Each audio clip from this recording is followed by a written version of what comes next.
Hey, I'm Angie. I'm Rhonda, and we are Adventures in Nomadness, coming to you from Glasgow, Scotland. Why are we back here?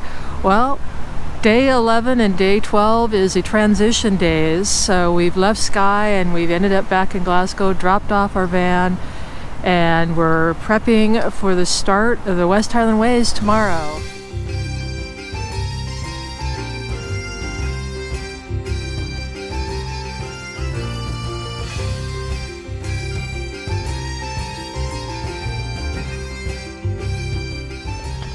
Hey, good morning from Sunnyside Croft campsite. This is Day 11. Yeah, day 11. This is a really cool campsite.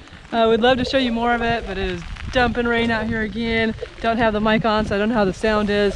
But we have a wonderful water view over that way. Just to give you an idea of what some of these campgrounds are like. We've had really good luck with them. They've been fantastic. And we'll do a video on wild camping at some point and kind of what we've learned about camping here in Scotland. And today we're off to, well, we're going to Lusk Campground on the shores of Loch Lomond. In a couple of days we're going to be hiking along the shores of Loch Lomond, and this time we're going to be on the opposite shore of the lake camping and driving down, so we'll get both sides of the lake on this trip. So this is our last day, and then we're transferring the van back to the van company and reorganizing our packs. Yeah, that'll be a job. While we're in a hotel room. Then hotel room, that sounds awfully nice right now. Hitting a trail. Well, something dry would be nice right now.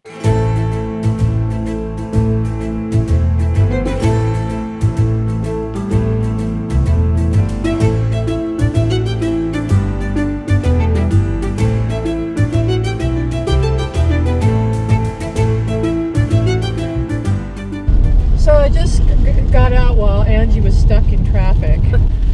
What they do is the ships come in, I'm going to say 40 foot or so sailboats came through, and they tie up, and they have a series of locks where you step up. At Ballard they have one big one, so different that way. So it was really interesting to see all these little staircase locks. You basically go in, they flood it, and then so your boat basically lifts up with the water, and then they open up the gate and you go into the next one and they flood that one, so you're just gradually going up. Hey, we popped into the Glencoe Visitor Centre. Yeah, it's a really cool visitor center with really great displays and everything. It's almost like a mini museum of the mountain rescue team. What I actually didn't mention was Glencoe is a big mountaineering site. There's really cool mountains around here, and it's so socked in we can't see any of them. Yeah. Hey, that's the way it goes. I love it. We're at the Drover's Inn. It's one of the oldest bars in the whole country, I think. That's pretty crazy looking inside. But anyway, we're staying here on the 6th, so basically in a few days. And but we're hungry. It's a good place to stop. And we also wanted to walk that way possibly and see where the bridge is washed out. When we do the hike, the bridge from the farm across this river is mostly washed out, so you can't get across it. And the Drovers is actually driving a little bit farther and picking walkers up that are actually staying here. So this is the bridge. Bineglass Farm is just on the other side, and we walked up from Drovers. Anyway, they've had this closed for a couple weeks, and with all the rain we've had in the last couple of days, this river is really high again. The Drover's Inn is fantastic. My new favorite bar in the whole world. So day 12, we're in Glasgow, and we're going to enjoy the Kelvingrove Museum. It worked out really well. The weather was really bad, and Rhonda suggested we go to the hotel last night instead of camping, and it was a very wise decision, I might add, for a couple reasons. It gave us a chance to get all of our stuff inside in a dry spot and get it all sorted out for our big hike tomorrow. And dried out. And dried out as well. And it gave us a lot less stress this morning, because we would have had to get up kind of early, get into Glasgow, and try to figure out how to get all of our stuff up to Milnagavie, which isn't far, but we had to truck it across, a few blocks anyway, to the train station. And so much easier. We got all of our stuff inside yesterday, and it was a nice transition, which is great, because now we get to do a couple things in Glasgow we didn't get to do the first time, which includes the Kelvingrove Museum. Yeah. It was high on my list. Lots of people recommended that we do this. Locals, they're like, oh, you've got to do that. If you haven't done that, you've got to do that. Including the drunk guy last night that said it about 5 minutes. I don't know. We attract old drunk guys. I don't get it. Anyway, and the really old story. Nice, yeah. Last year in Alaska, but we'll save that for some retrospective. I don't know. It's Anyway, let's go into the museum.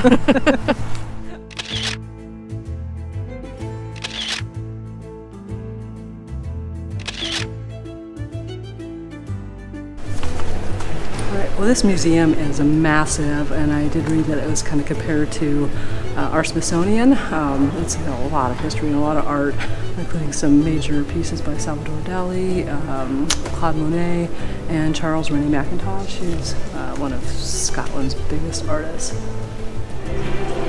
It's not just an art museum, this is quite the history museum as well.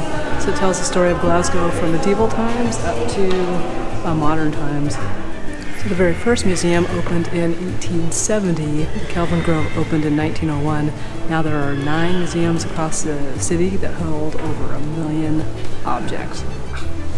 Sadly enough, brown bear, wild boar, lynx, wolf were all hunted to extinction in Scotland. So was the beaver. And so were the beaver. Wow. So a lot of animals that were here have been hunted out over the centuries and no longer exist in Scotland. A struggling horse going up the hill, and the use of blue is about the passing of youth, and he was 19 when he did this. Who? Pablo Picasso. Called the flower cellar. Some pretty heavy hitters in this gallery. There's Picasso and Monet and Renoir and Matisse and who else? Van Gogh. Oh, Van Gogh. How can I forget Van Gogh? Thanks.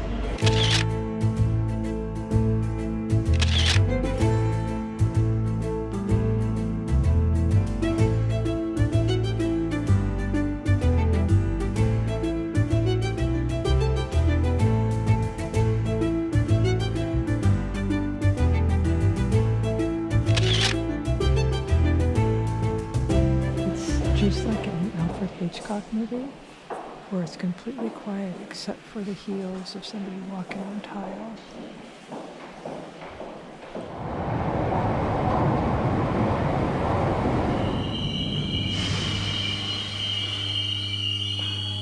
So these trains get you where you want to go if you know to push the button on the door so it'll open so you can get on. Or you can just like standing there like an idiot staring at that closed door. How come the door's not opening? So a local just comes up and pushes the button. Okay, hot tip for you. When you have your ticket to get on a train, make sure you hold on to it. Because although you stick this in a little machine that opens up a gate and lets you in, when you stop at other places, they may come through and check that you still have a ticket. Not still, but I mean, you could be somebody that just got on for free. So they hold on to it until you get all the way out of the train system before you get rid of this ticket. We got all of our stuff out of the van into our hotel room and had a great time in Glasgow. But then it came down to prepping for the hiking part. And so what do? Well, we pulled everything out of all of our backpacks and bags and laid it all out, reorganized it. And basically what we needed is to have the stuff that we plan to use hiking, the day of hiking, and then the evening wear and our sleepwear. So that's essentially what we had to group. And then the rest of it, anything else that we had, extra clothing, etc., went into another bag. So for day hiking, what we're taking is a first aid kit, some extra clothing like hat, gloves, down coat, and poncho, and a little bit of snack food and water. Other than that, the stuff that we need in the evening, we put in another bag. That'll make it a lot easier when we get to our hotels in the evening. We're tired. All we got to do is pull that one bag out. It's got our change of clothes, shower equipment, and sleepwear in it. And then we just rinse and repeat every day going forward. And the rest of that stuff just stays in where it stays, and we're not going to be using it. It's just in a bag. And if Unless we run out of whiskey, can. Then we get in a suitcase and get the extra whiskey. So that's essentially how we got organized and down to 2 day packs, essentially. Angie's going to talk about how we're getting our other stuff. bags, the ones that we're not carrying on our backs, to our hotels every day? So there are baggage services. There's several, and they've all got really great reviews. We went with Travel Light. So basically, we're staying in about 8 different places along the way, and have a break day in Tyndrum. So these baggage services will basically just take your bags for you from spot to spot. So when we show up to Drimmen tonight, basically our bags will already be there for us. It's 45 pounds per bag, so well worth it over 9 days time. Some people do it in 5 days and more days, so it's great because you show up to your hotel every day, or your inn or your hostel, and your bags are already waiting for you. So we went with Travel Light. They're out of here at Mulgai. There's AMS, Baggage Freedom, and so those are kind of the top 3, I think. And the hotel we stayed at was the Premier Inn. It's about just over half a mile from the start of the West Highland Way. Really, it's a nice hotel. It's a good price. We did extend for one night at the beginning, so that cost more than the night I pre-booked quite a long time ago. The food right here at the restaurant has been good. The bar staff, the wait staff is phenomenally sweet and super nice. So just like the rest of Scotland. Yeah. And I can't wait to see the rest of the West Highland Way and meet lots of people from all over the world. And so we are excited and we are ready. We're about ready to take our bags over to the front there, because we have to have them at the front by 9 o'clock. We'll be gone way before then, and Travel Light will come pick them up for us. Yeah, so basically they give you a packet and it has labels in it. You put those labels on your bag and you set them out front in the lobby.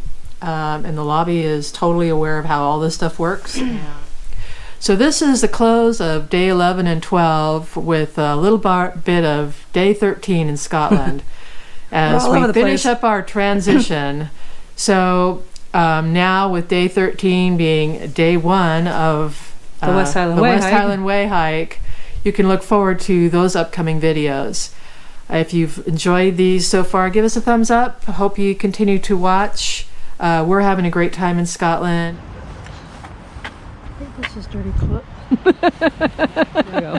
This is another example of when I am doing something and I turn around to ask Angie something and there's a camera in my face. So are these dirty socks or clean socks? They're dirty, I think. Okay.